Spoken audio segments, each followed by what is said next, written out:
the biggest news, head coach Kevin Stefanski, in our eyes, probably head coach of the year. That's the way I feel about it. Will miss the game. He spoke today for a while. Said he'll be involved all week in the game planning. Once I think the rule is once the game kicks off, that's it. He's out. He can't, have no communication with anybody from that point on. They're going to have a virtual walkthrough practice. But he felt confident in the virtual walkthrough. You got AVP calling the plays and Prefer at head coach. What do you expect this to look like on Sunday, Jeff? That's a good question. I think we're all a little bit wondering what a Mike Prefer coached team will look like. This was a guy that there were some people, and I won't say that I wasn't one of them, that thought he should have at least gotten interviewed for maybe the head coaching job. He certainly deserved to stay. He's not done a very good job with the special teams this year. Maybe he can redeem himself with a glorious upset win. That'd be nice. I think they're going to play it conservative. I hope that they have learned from the error of their ways in getting away from the run game. That's how you're going to beat Pittsburgh. You run right at them, you punch them in the mouth and make them stop you. I think that would mitigate some of the pass rush. With TJ Watt coming back, he's a big concern. If you run at him, he's not going to smack your quarterback. He's not going to disrupt your passing game as much. So I think they're going to get a little bit conservative, a little bit more conservative than normal, in the hopes of reducing possessions, shortening the game, hoping that their offensive efficiency can come through and that maybe they get a turnover or two. That would be fantastic. I think that's something that we've been sorely lacking. I know I went crazy when MJ Stewart picked up that pass Sunday. Yes.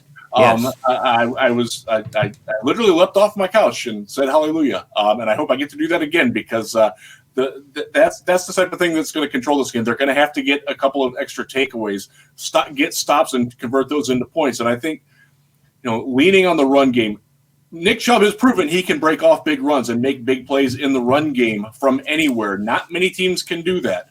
I think Kareem, while he's slumped lately, is still a very good weapon out of the backfield. I love it. They came out with both of them on the field on the very first play. That was in the Jets game, and we haven't seen that since. And I would like to go back to that. I want to see that where they're both on the field. Give those linebackers, give their safeties something to worry about. I wonder if that's going to be a wrinkle that they throw in. Obviously, you can't do anything too radical because Stefanski's out, a couple of the wide receivers coach is out, so there's issues with that. But it's not the end of the world that they're not there, but it certainly isn't an advantage. That's for sure. It's tough because they got a lot of other things to worry about as well as those wrinkles, especially we're going to get to Joel Bitonio here in a minute. But he talked a lot about the run game there, Jake. Only 14 carries for Chubb. Thoughts on that in the last game? Were they saving him?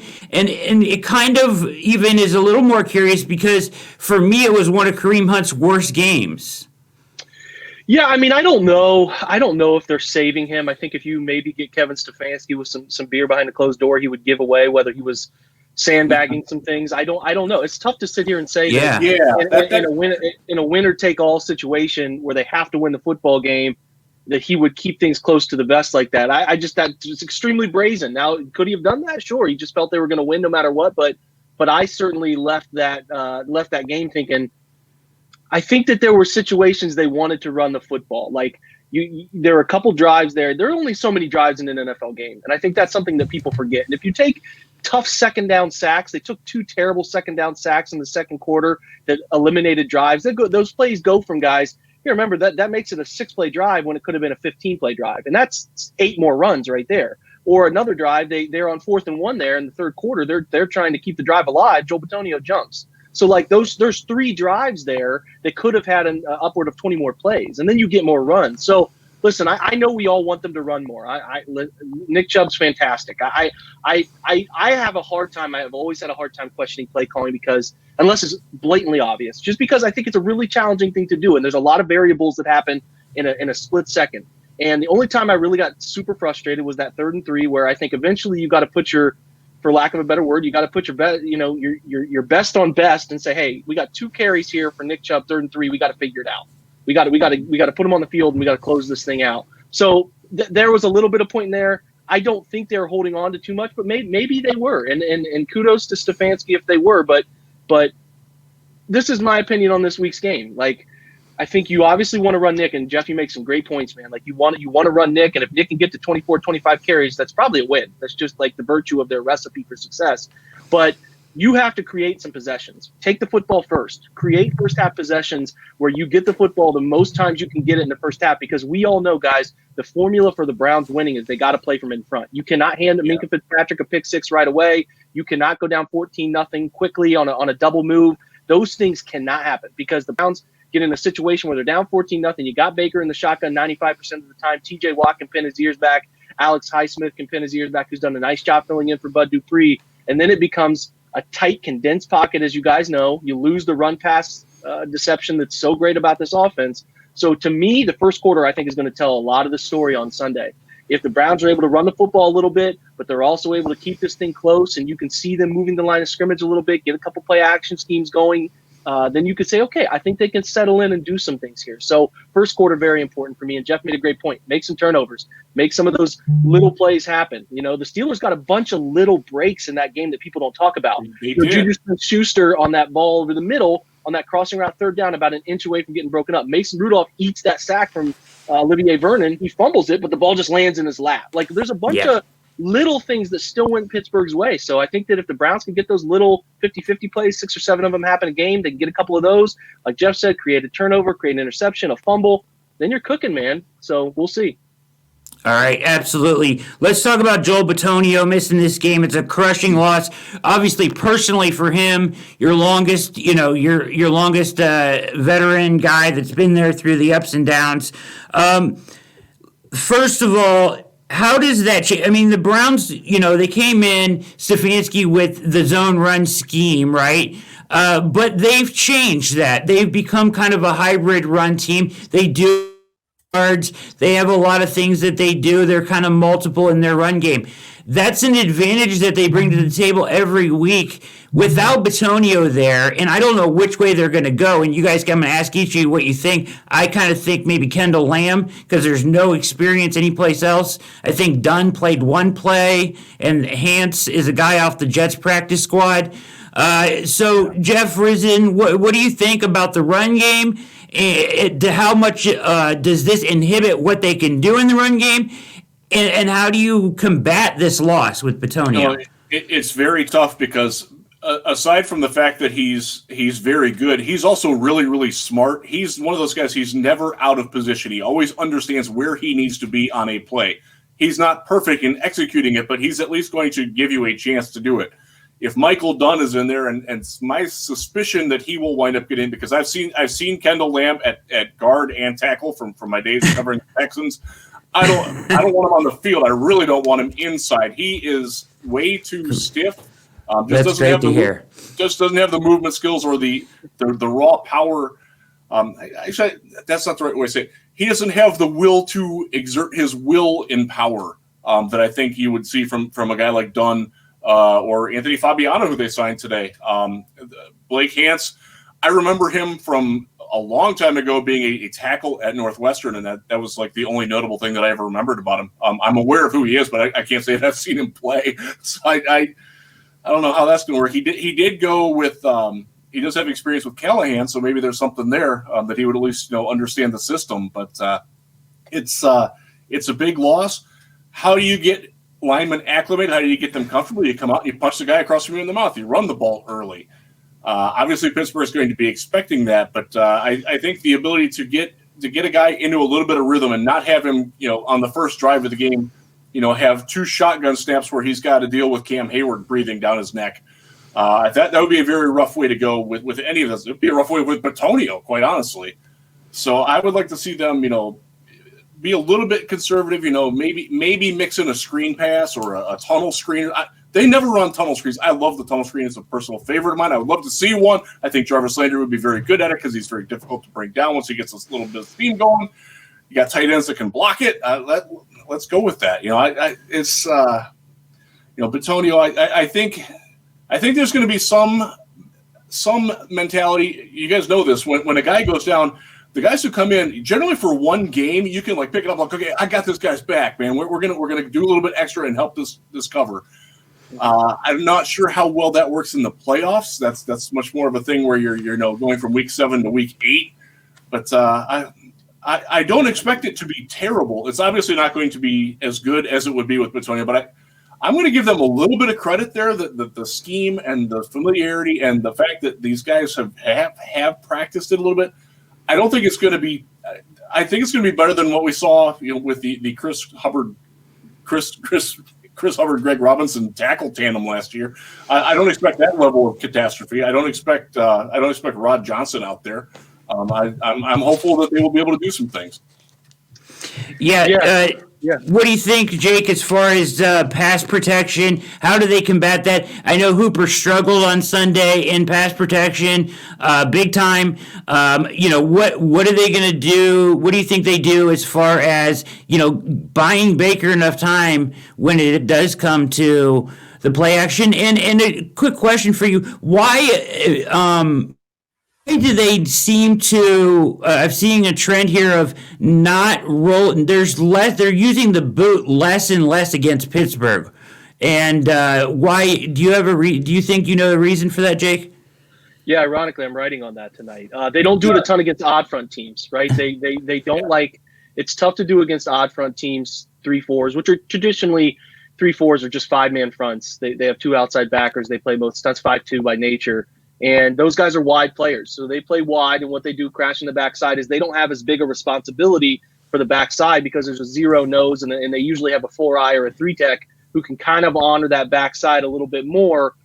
So they're traditionally better at being able to squeeze and play the boot. So you see less, the backside naked bootleg stuff, just traditional play action. We saw it in the last game. There was one that was designed, and Highsmith just blew past. I forget which side it was, but and it was completely taken away right away. And you're exactly right; it's a schematic thing. It is. It's just tougher because those guys can be slower players on the backside. 4-3 guys, defensive ends, are getting downfield. They're squeezing really tough. Their job is to squeeze and cut off that backside. When the teams run wide zone, you have 3 places you can go. You can bounce it, you can bang it up inside, or you can bend it to the backside. So their job is traditionally to take care of the bend cut on the backside. But if you have these 2 wide players, even sometimes those guys outside linebackers are wider than wide 9s. They're wide players.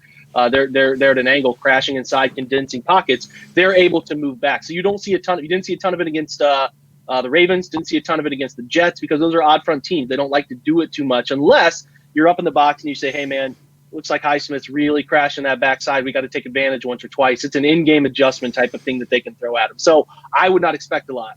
They can still do their traditional counterplay action stuff. Now, the counterplay action stuff, to get back to Joe Bitonio, they use him a ton, man. They'll pull him and leave him on an island against an outside back or an edge defender. Yeah. But how comfortable do they feel doing that this week? I don't know how comfortable they'll feel doing that. And if they're not comfortable, they're only going to feel comfortable putting Wyatt Teller in that situation. But they don't love to put Wyatt Teller in that situation. As talented as Teller is, it's just something they don't love to do. So I think you're going to see less of. You'll see Baker reach out. He'll come off the snap. He'll reach out, sell the counter run game. It's very slow developing. We used to just call it it was a 5 and belly step for a quarterback back in the day where you're 5 stepping, but off of it, you're reaching out, you're selling football one way, fake the counter back to the running back, and then kind of set in a straight pocket. It ends up being 7 total steps. They do it a lot. You've seen them do it. I know I could pull up a piece of film and show you, but they do it a ton. How often are they going to do it? How often are they going to feel comfortable in play action in general? I don't know. I don't love how much they left Hooper alone against an edge. I don't love leaving tight ends against outside linebackers or edges often at all. Unless you're going to do a 2-on-1 situation where you're max protecting, where you keep a couple tight ends on one guy. They've had success with that.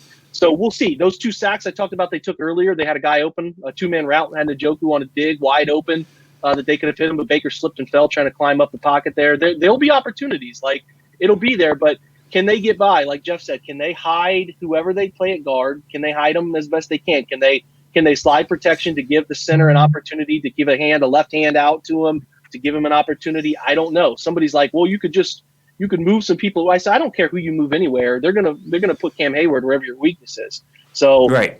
You keep this in mind too as I pass this back off. Is if you look at Joe Bitonio's career, he's never played that well against Pittsburgh. I don't know what it is. I don't know why it is. And typically it is because of Cam Hayward, because he's just a tough SOB to handle for a 60-minute football game. But he's never been very good. I'm going to do some research on it tonight. But his worst game grades have typically been Pittsburgh. So, I hate losing Joel for so many reasons, a myriad of reasons, relating some to football, some to not. just the person he is and the guy he is and what he's been through, all that stuff. But can they find a way to get by with close to similar production if they give him some help, if they give a tight end some motion help, maybe a crack block? What I would do is the first or second play, I would wham block Cam Hayward. I would let him go upfield, and I'd put a helmet right in his ear hole and slow his butt down from climbing upfield all game. I would just try to do some things to change Cam's eyesight, to make him think, okay, where's somebody coming from? Trap him, do some different things to mess with him. I'm not an offensive coordinator, so we'll see if they do that. But I would just do some things to slow. Like, my focus would be, how the hell do we stop Cam Hayward? Because he's going to be a problem. And hopefully they can figure out some things to do that. But yeah, I'm with Jeff. They got to, whatever it takes, man, do some different things to slow that guy down. Because if you just leave him on an island, whoever plays guard, Lamb, whoever, if you leave him on an island, he's going to beat him. Yeah, he's gonna go 3 or 4 sacks. He's just a bull, man. Let me follow up with you for a second, Jake. What do you think about using Janovich more as possibly as in that capacity, more as a designated Cam Hayward blocker? For sure, you could put a they haven't situation. really done that much, but is that something you think he could do? It could certainly do that. I mean, you talked about the time they put Chunt and Chubb and Hunt on the field at the same time. That first snap of the Jets game, they kind of just ran them both on swing routes, kind of just a smoke and mirror thing there. But in my opinion, you put Janovich on the field and you put Hunt in the backfield, let him run whatever route he wants to run, an option route out of the backfield, a Texas route, a flat route, a rail route, whatever. Do whatever you want that you can get him in the situation, but then leave Janovich inside too so that he can keep eyes on inside. And they've done that. There's been occasions where in single back situations they put Janovich back there. It's just like a solo protector, just because like they know, hey man, we're definitely passing, but we want somebody here we can trust a little bit in the blocking game. So they can get creative. I would expect that they would get creative. Janovich can be a piece of things. You can put Janovich in a tight wing, and like I said earlier, you can wind him back and split zone concepts. And I would leave Hayward guessing as much as I can. However I can do that, there's ways it can be done.